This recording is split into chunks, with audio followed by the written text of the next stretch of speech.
What's up guys?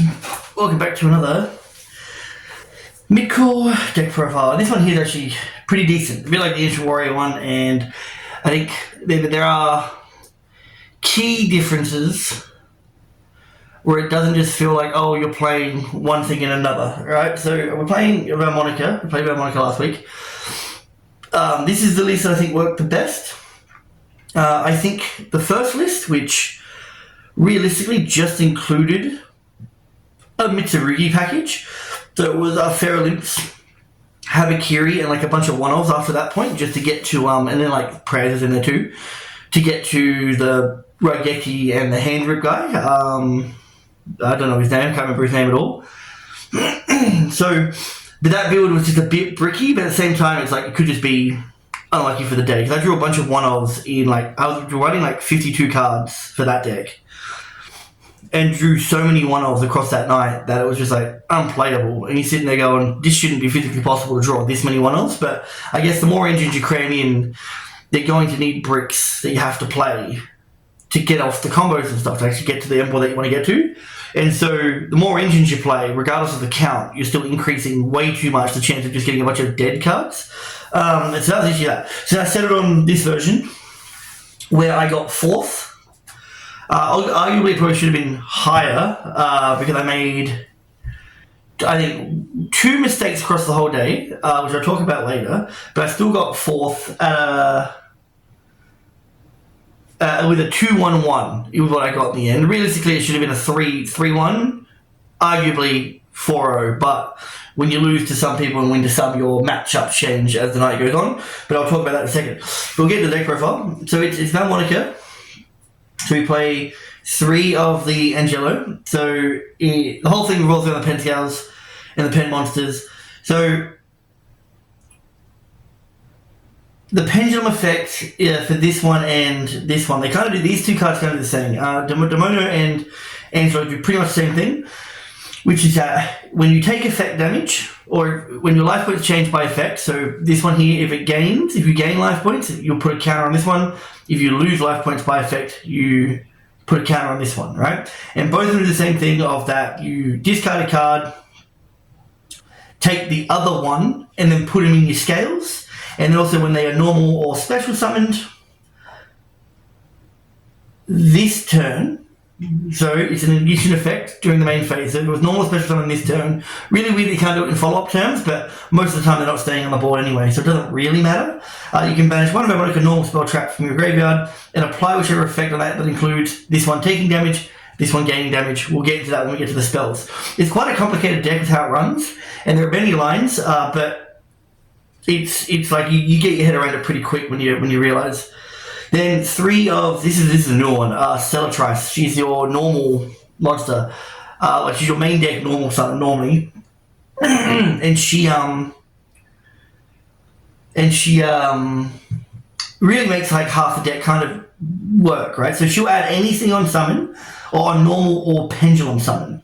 So not special summon. You can't like summon her back or summon her off of, I think Invertare is one, right? And then you can add any one card from deck to hand, and then while you control a monster except this one, your opponent cannot target this card for attacks. It just protects it a bit, so whatever, who cares.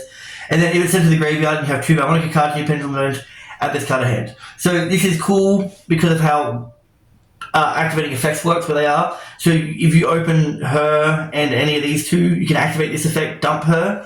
These go in the spell in the pendulum mode, and you just add her back in normal summon like it's nothing. So she's free discard fodder in her own archetype, which is really, really nice. Then you do play the Fiendsmith engine, so it's just standard jazz. And so, unlike with like Ancient Warrior or what you've seen in the past with other people's decks, they put in Fiendsmith because you can just bridge through Moon. The reason why this is better in this deck, one, the levels make sense, so like 6 and 4s, all good, other than this one here being water, it's like whatever, right? And providing that little bit of extra security to keep your plays going for a few more turns while this stuff kind of sets up. Which setting this stuff in top in turn 1 or like turn 1 isn't impossible, but being able to get around a nib is nice, right? Which we'll get around. But the reason why this is good is because of Trapped. and the fact that Demono is a Light Fiend. So there are small things that you can do, like small nuances where it's like you can add this off track and dump something else. This works because of many things that in the deck that work on the discard, such as you can discard the Celatress and add it back to hand if your pendulum scales are going. You can add this and discard something else. Also, you can use her for Requiem. Only if she was using her for Requiem that you don't have the Light Fiend in graveyard to then like shuffle back off of Engraver. So a couple of little things there, but it works more than just I'm making Caesar or Sequence and Desiree and whatever in passing. All the Engravers now become a starter for the Valmonica stuff. Then the hand traps are just the the more charming line and 3 draw in the main. That's pretty much all the monsters there. Pretty cohesive, I think, when it comes down to it. Not too much bricking. I think the Molchami count, I'm slowly getting over Perulia. I kind of just want to play Foolos in decks, but it's like, whatever.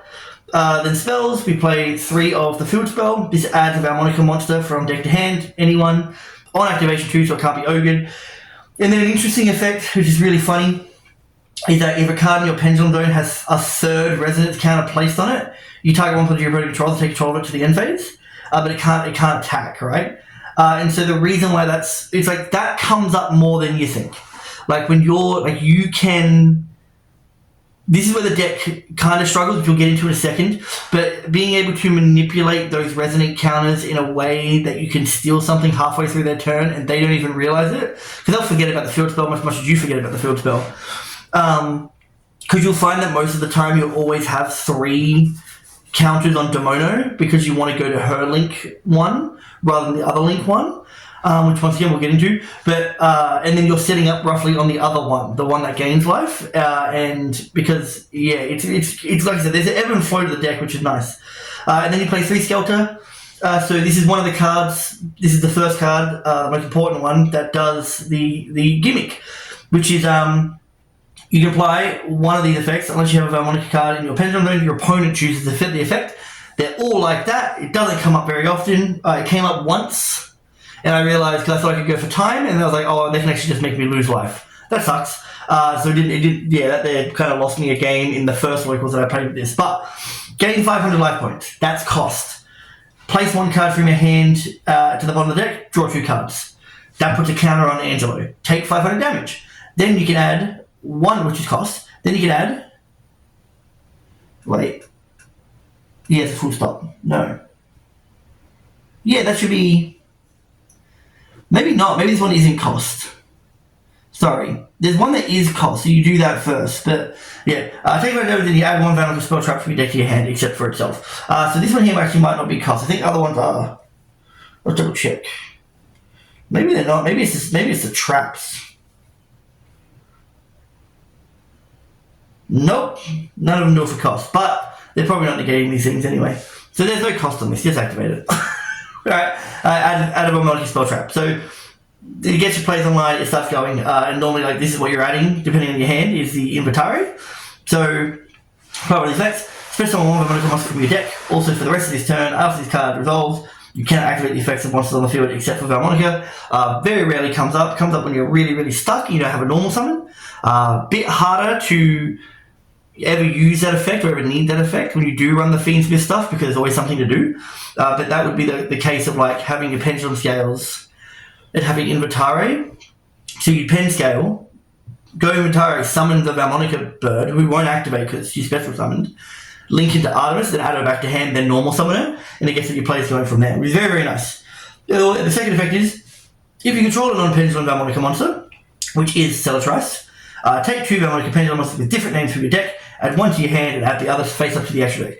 That gets your Pendulum plays live, where you can then start Pendulum summoning, which by crazy effect. So then we play 1 Disharmonia. So this one here is hyper necessary, I think, because of how this deck struggles to put counters on its own stuff in a way that's meaningful for you to interact with your opponent. It also, like, if you do get like Ashed and stuff like that in certain cards, you still lose the life points. You still get the ability to put counters on stuff. So you place the resonance counter on 1 card in your Pendulum Zone that can place a resonance counter on, then apply one of the effects. So that just happens for activation. Then you either gain 500 life points, which you add on Angelo, to add a banished harmonica card, or you take 500 damage and add one harmonica card from a graveyard to your hand. So it's just a bit of recursion, but the fact that you can put 2 counters on the field, very, very nice. One Versari. This is the other one's kind of broken, but you never really want to see this in your hand. It's one of those cards where it's like, if you see it in your hand, and your hand's already cracked, or your opponent has hand traps, you're like sick. But you find that if your opponent has no hand traps, you didn't want this in your hand because you prefer something else. But same thing, unless you have a harmonica card, it depends on whether your opponent chooses the effect. But gain 500 life points, excavate cards on the top of your deck until you excavate a harmonica card. So you just keep going until you add one. That's the rest of the deck. Or take 500 damage, and then you can send one harmonica card from your deck to the graveyard. That is the effect you'll most likely use. You'll find that most of your turn 1 plays will be losing life points, and most of your turn 3 plays will be gaining life points, or most of your interaction with your opponent will cause you to gain life points. And then it's a trapped, a saint, a talent, and a called by. The talents is nice. I don't think it's needed, but called by it definitely is. So that's the spells, and then the traps are 2 harmonica creation. I want to play this at 3, but I was just drawing it too often. It doesn't do anything on its own because you always need to be able to discard it. So you're looking for the last effect on this, where if this card is sent from the hand or field to the graveyard, place resonance counters on 1 card in your Pendulum Zone that can place resonance counters on. So it has 3. So it just goes to 3. So there's really cool pairings with this and the field spell and like Droplet. I know that's technically a 3-card combo, but it's things that you can remember when trying to do stuff, right? Where if your opponent's doing some things and you can like Droplet send this, negate something, and then this will activate to put stuff on your counters, which will then do counters on your Pendulum Zones, and then your field spell goes off. It's really good. I didn't play Droplet in this list. This was an afterthought where I'm like, Droplet would be really good here. But its effect on field is, while you have 6 or more resonance counters on your field, Link Monsters gain 1200. That has come up, 100% that came up, and actually made it so then most of my stuff was just a force to deal with. You can only use each of the following effects of this once per turn. If your opponent summons a monster, you can, after this effect resolves, Link summon 1 harmonica Link monster. So that's a really cool effect. I think this is a card that you would always play. Because when everything's kind of going through with how like the Link 1s work and stuff, you end up getting 3 counters on the Angelo, right? And I'm pretty sure this is on Link Summon. Yeah. One of the Link 1s that requires the 3 counters on the Angelo can blow up the board, can just like destroy things up to the number of resonance counters, which we'll get to. 1 followed rhythm. This is like the thing that you would dump off the Sare, which is must control a harmonica monster to activate and resolve this effect. So these are the on-field effects, right? Which doesn't matter if it's in the graveyard and you start doing off the Link 1, but at the same time you're doing off the Link 1, so you've already got the harmonica card, so it doesn't even matter. If you control a harmonica Link monster, you can play both of these effects in sequence. Maybe that comes up. I don't think it does with the whole how replacement effects work. But gain 500 life points, then you can destroy 1 spell trap on the field. Take 500 damage, then you can return 1 monster from the field to the hand. So it's spell trap removal and it's a bounce, and you don't have to do either effect. You can do it just to place counters, which is really, really interesting. So you can do like this, right? Like if you were to like use this card on the field and do it without using this, you wouldn't be able to say affect a Tyrant Dragon, but if it gave you the counters because you can't bounce anything, then the field spell could then take the Tyrant Dragon, stuff like that. Really, really cool interactions where, you know, the longer you play with the deck, the more you see it and actually can play with it more. And then 1 feeds with the Paradise Scar. So they're played mainly because, like, yeah, sure, it's another brick, but it's really so that you can play under the Mulch Armies, right? Like being able to end on like a sequence. Not a sequence, but like a Requiem and a Lacrima with with the ability to go into Paradise and stuff like that is just pretty. It's pretty good. It's pretty good. As for the extra, we played 2 of the Zebafera, which is pretty much what you want to end on every game. So this is where the deck has some issues with being able to get anywhere, but technically, if you can kind of set up the harmonica stuff right, every deck can bridge into this to a degree. The only reason why it doesn't really bridge is because none of these cards search anything, right?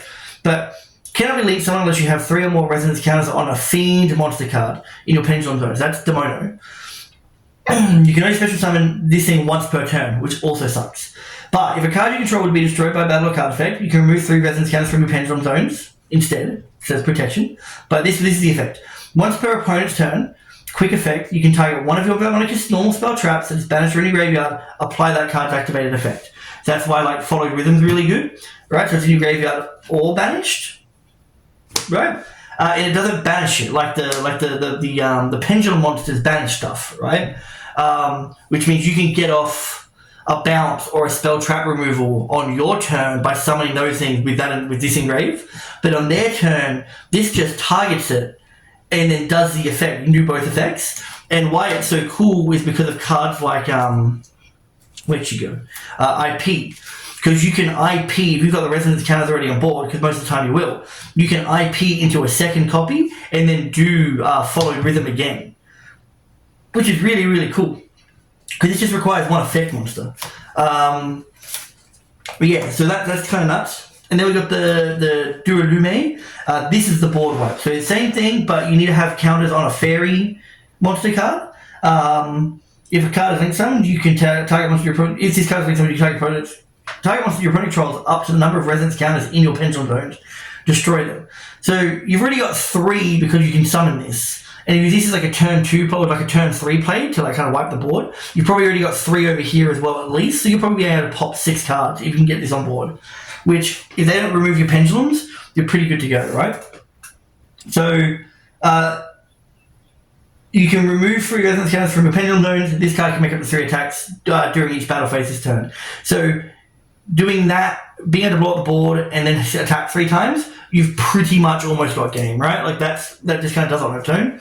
1 Artemis, because this gets Skeletrus, the level 4 off board, so then you can add it back to hand and go again, and you still got the material. 1 Requiem, 1 Link Spider. So Link Spider is so then, because we're playing Fiendsmith, we're able to, with the bodies that we have, you can do the same thing in the Mitsurugi version as well. It's just that Mitsurugi doesn't really bridge into Valmonica as well as Fiendsmith does because of Tract and Engraver and that. But this is so then you can turn your Nib token into a Link Spider and then be able to go into your Zebufera anyway. And so you've added the Nib,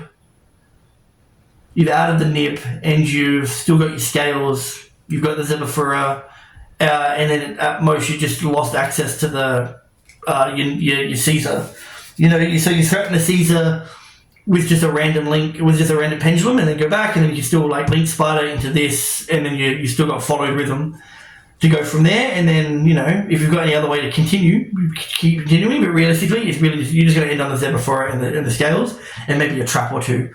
1 Vara Valmonican Concord. She's new.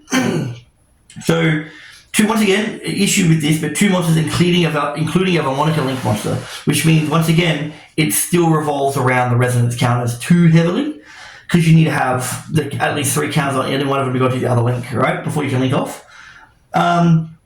Gains additional attack during each battle phase for each level 4 Valmonica monster you control. I got game with just this card alone so many times because I could just swing. And then even the little ones can attack too, so this is crazy. While you have 6 or more unaffected by card effects, except Valmonica cards, while you have 6 or more resonance counters on your field, also comes up a lot when you're playing with the Followed Rhythm, because there are times where you could like Follow Rhythm, build some counters, maybe you've got like a set one that also builds counters, and then you can IP into this as well with the Zebufora. And then once per turn, when your opponent will special summon a monster, if you have 3+ resonance counters on your field, quick effect, you can negate the special summon, and if you do, destroy that monster, then remove 3 resonance counters from your field. So this all happens. I'm pretty sure there's like weird ways that you can mess with this. Not that I've managed to try or test, but by the looks of it, you negate the summon if you do, destroy that monster, then remove 3 counters, which means if you're going to remove 3 counters anyway, you can probably use those Scales off of a droplet as well. If you were to do this, then chain the droplet, getting rid of the counter, getting rid of one of the things, it should be pretty good, I think. But I might be wrong on that. Moon, Sequence, IP. There's no SP in this deck because the deck's really, really tight, but at some point you can probably make room, I think. depending. Then we've got the one Baguska. This is a lot of your end board as well. It's a really good way to play under the Molcharmies as well. I definitely lost the game because I didn't go into a Baguska. I should have 301'd on Friday, but I went into IP instead and went for interaction, thinking that because I forgot what the Mitsurugi Raigeki did. I thought it was summon back and Raigeki, but it summons back and then it activates again on field to Raigeki, which means he never would have been able to out my Baguska. So that was my fault. I messed that up, but I think I would have had that. It was just like the Link 1, a trap, a hand trap, and a Baguska would have been, and a Caesar would have been enough. Caesar, Necroquip, Desiree, Chaos Angel. Chaos Angel was too good of a card. It's too good of a, I love it a lot. I think Chaos Angel is nuts. So that's the extra. And then the side doesn't matter too much. It's like I didn't really go into it as much as I wanted to. Xenos was good. Reincarnation came up once and actually did something. Ash is certainly you have some good stuff to get rid of your Molcharmies for, and then be able to counteract their Molcharmies. I don't think this is mainable anymore, but definitely sideable going first. 3 Judgments, also really good going first card. 2 Econs. I've knocked a lot of my going second cards down to 1 or 2 because I am playing 6 Molcharmies post side. Or in a lot of decks probably playing like if not 7 or 8 if they play Meows as well, depending on the matchup. But yeah, I think the deck worked really well. I was a fan of it. It was a lot of fun. I found that unlike Ancient Warriors, where it felt like I was either playing Phoenix Smith or Ancient Warrior at one time, this deck felt like I was kind of nicely playing both. Like there was a good way to go through like Chaos Angels and using Graver to get rid of stuff before using any monster you want to go into a Link 1 and blow up the board or any of that stuff, ending on like a Caesar or a Desiree or a Paradise along with like a double followed rhythm or the threat. Like you've got like the Link 1 and IP. You threaten another one of this, Zebafure, which is another followed rhythm. You threaten SP, which we don't play, but they don't know that. You threaten the Link 2 Van Wanaka as well, which is a Solemn Judgment pretty much, or a Strike, whatever it is. Negates the summon. It's a really, really complicated, intricate board. The only issue the deck struggles with is the resonance counters. I wish I played Eradicare, I think it is, which is the counter trap. Because there was times where I had a good enough hand that I wanted something that wasn't creation or wasn't follow rhythm. Because follow rhythm you're normally dumping to the graveyard anyway off the Sare.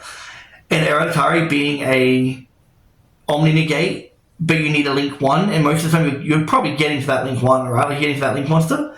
That there would have been better. So I think if you just add in, I think this is 40 cards. So if you just add in 1 Eradicare, go to 41, I think you exponentially increase your end board power just by the fact that you have one more option to add to hand something off of any of the cards to add, right? Because you'll end up adding like a few cards throughout the time. So yes, Droll is an issue, but the Fiendsmith cards definitely play around that. That's why Saint is so good, because there are times where you're like, do you suspect a Droll? Go Saint instead.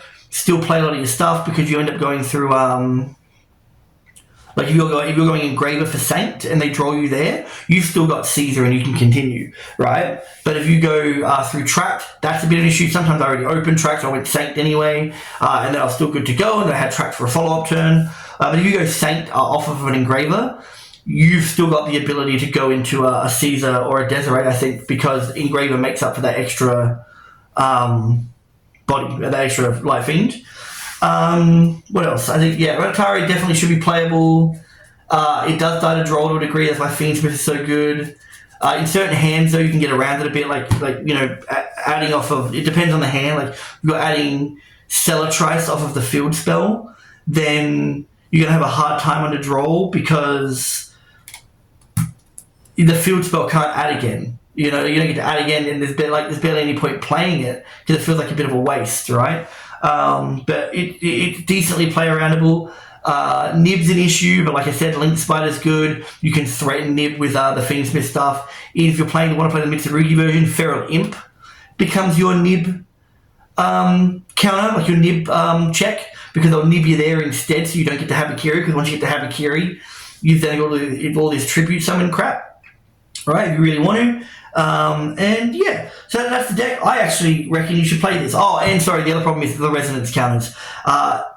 This is why Creation's played at 2, so you have more of a chance of dumping it off of one of your pendulums, so you can then immediately add 3 counters to something.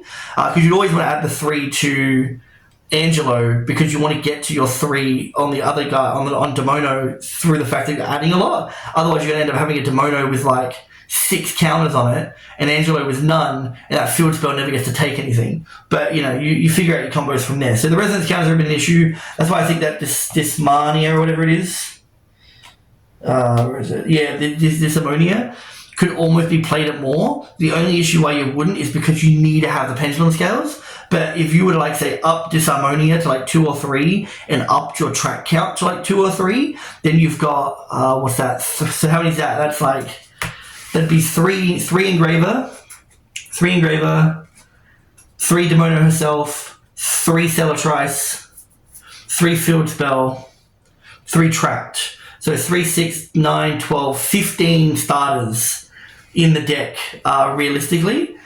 So you could do that as well. Maybe you go a little over, like, I think get rid of the Perulias. I don't think they're necessary. I think the full losses do more. You can definitely side them.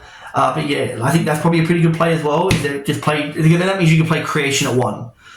Because you have more chances of opening a Disharmonia and going that way with it and not having to discard, to the point where if you played 3 Disharmonia and 2 more tracked, realistically, you could probably cut Creation altogether. I think, like, Creation's nice and kind of cool, but you don't, along with this and like Desiree, I don't think you really have a struggle with attack power, because you should be stopping it from getting to anything too big anyway. And if you're really, really worried about it, you could always get rid of something for a Typhon, sorry. Like, I don't think Artemis is 100% necessary, but when it comes up, you do want to, and that's kind of the issue, right? Maybe you don't care so much about Link Spider because you can always bait out beforehand and then go from there. But I do think Link Spider is pretty critical to playing through Nib, unless you've got decent enough extenders. But yeah, that's the deck. I really liked it. I reckon that you should actually go and play this one. It does require some thinking, which I think a card game you should have to think to do well at. And from that point, I'll see you guys next time. Take it easy.